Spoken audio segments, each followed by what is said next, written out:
নমস্কার বন্ধুরা, উত্রিজ ইয়াম্মি কিচেনে আপনাদের সবাইকে স্বাগত। আজকে আমি তৈরি করেছি মিক্সড ফ্রাইড রাইস।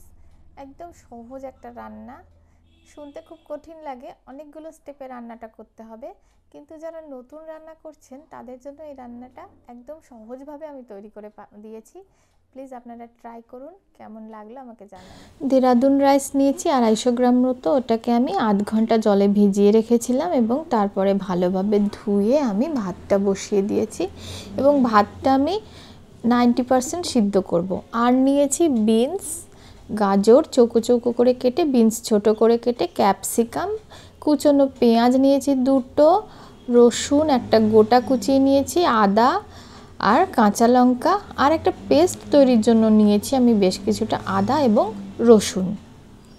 এবার আমি মুরগির মাংসটাকে টুকরো টুকরো করে নিয়েছিলাম হাড় ছাড়া, আর চিংড়িগুলো যেহেতু বড় ছিল তাই সেগুলোকেও আমি একটু কেটে নিয়েছিলাম, আর দুটো ডিম নিয়েছিলাম, আর নিয়েছিলাম সয়া সস, আর ওদিকে আদা রসুন বাটা তো আছেই। এবার এই মাংসটাকে এবং চিংড়ি মাছটাতে আমি এই 1 চামচ মতো সয়া সস এবং 1 চামচ মতো গোলমরিচের গুঁড়ো দিয়ে আর তার সাথে একটু লবণ দিয়ে খুব ভালো করে মিক্স করেছি যতক্ষণ না পর্যন্ত এগুলোর সাথে পুরোপুরি মশলাটা মিশে যায়।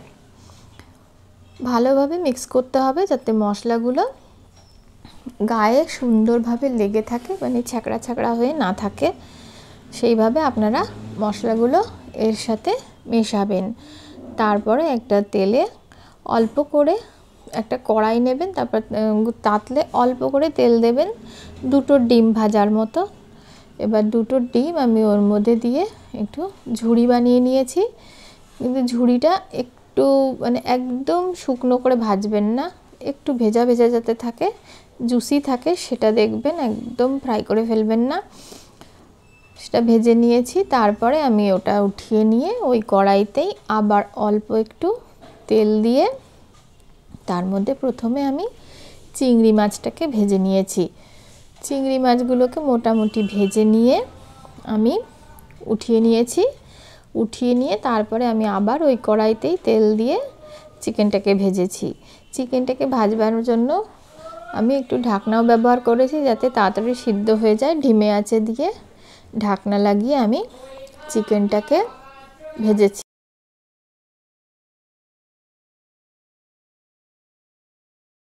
মাঝে মাঝে আপনারা একটুখানি খুন্তি দিয়ে কেটে দেখে নেবেন মাংসটা ঠিকঠাক সিদ্ধ হয়ে ভাজা হয়েছে কিনা। এবার ওটাকে উঠিয়ে রাখুন, রেখে এবার একটা পরিষ্কার কড়াই নিতে হবে। ওই কড়াইটা বাদ দিন, এবার একটা বড় কড়াইতে পরিমাণ মতো তেল দেবেন, খুব বেশি নয়। প্রথমে আমি তেলটা তেতে যাওয়ার পর কুচনো পেঁয়াজগুলো ছেড়ে দেব। পেঁয়াজগুলো ছেড়ে একটু নেড়ে চেড়ে, খুব বেশি নাড়বার প্রয়োজন নেই, একটু নেড়ে চেড়ে আমি ওর মধ্যে আদা কুচিটা দিয়ে দেব। এবার আদা কুচিটাও আর অল্প একটু নেড়ে চেড়ে যাতে কাঁচা গন্ধটা চলে যায় ঠিক সেইটুকুই নাড়বেন, বেশি না। তারপরে আমি ওর মধ্যে রসুন কুচি দিয়ে দেব। রসুন কুচিটাও অল্প নাড়তে হবে কারণ রসুন খুব তাড়াতাড়ি ভাজা হয়ে যায়। রসুনটা যে একটু নেড়ে চেড়ে নিয়ে আমি ওর মধ্যে দিয়ে দেব কাঁচা লঙ্কা কুচিটা। এবার কাঁচা লঙ্কাটারও গন্ধ থাকতে হবে, তাই খুব বেশি ভাজা যাবে না, অল্প একটু নেড়ে চেড়ে তার মধ্যে আমি দিয়ে দেব বিনস আর গাজরগুলো। বিনস আর গাজরগুলো আমি একটু ধিমে আঁচে অল্প একটু লবণ দিয়ে ভাজবো। লবণটা অনেকগুলো ধাপে যেহেতু দেওয়া হচ্ছে তাই আপনারা লবণটা অল্প অল্প করে দেবেন, দরকার হলে একটু চেখে দেখে নেবেন। এবার গাজর আর বিনসটা যখন আমার ভাজা ভাজা হয়ে আসবে তখন তার মধ্যে আমি ক্যাপসিকামটা দেব। ক্যাপসিকামটা দিয়ে কিন্তু আমি খুব বেশি ভাজবো না কারণ ক্যাপসিকামের গন্ধটাও প্রয়োজন। তার মধ্যে আমি দেব হচ্ছে গোলমরিচ, আর দেব 1 চামচ সয়া সস। আবার ওটাকে নাড়াচাড়া করব। নাড়াচাড়া করে নিয়ে এবার ওর মধ্যে আমি ভেজে রাখা ডিম, চিংড়ি আর চিকেনটা দিয়ে দেব। দিয়ে আমি আবার নাড়াচাড়া করব। নাড়াচাড়া করে মানে বেশ ভালোভাবে মেশাতে হবে যাতে সব কিছু সুন্দরভাবে মিশে যায়।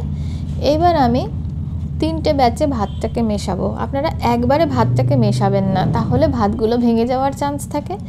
অল্প একটু দিলেন, মেশালেন, মিশিয়ে নিয়ে তারপরে আবার দেবেন, তারপরে আবার মেশাবেন। এইভাবে আমি ভাতগুলোকে 3টে ব্যাচে দেব। 3বারে ভাতগুলোকে যখন দেবেন আপনারা, এর মধ্যে আপনারা লবণ আর অল্প একটুখানি চিনি, মানে টেস্টটা যাতে ব্যালেন্স বজায় থাকে তার জন্য লবণের সাথে আপনারা একটুখানি চিনিও দেবেন। দিয়ে তারপরে এর মধ্যে আপনারা দেবেন 2 চামচ মতো সয়া সস আর 2 চামচ মতো গোলমরিচের গুঁড়ো দিয়ে খুব ভালোভাবে মেশাবেন এটাকে, যাতে মাছ, মাংস, ডিম, সবজি সব কিছুর সাথে ভাতগুলো সুন্দরভাবে মিশে যায়। দেখুন একদম ঝুরঝুরেভাবে তৈরি হয়ে গেছে আমার মিক্সড ফ্রাইড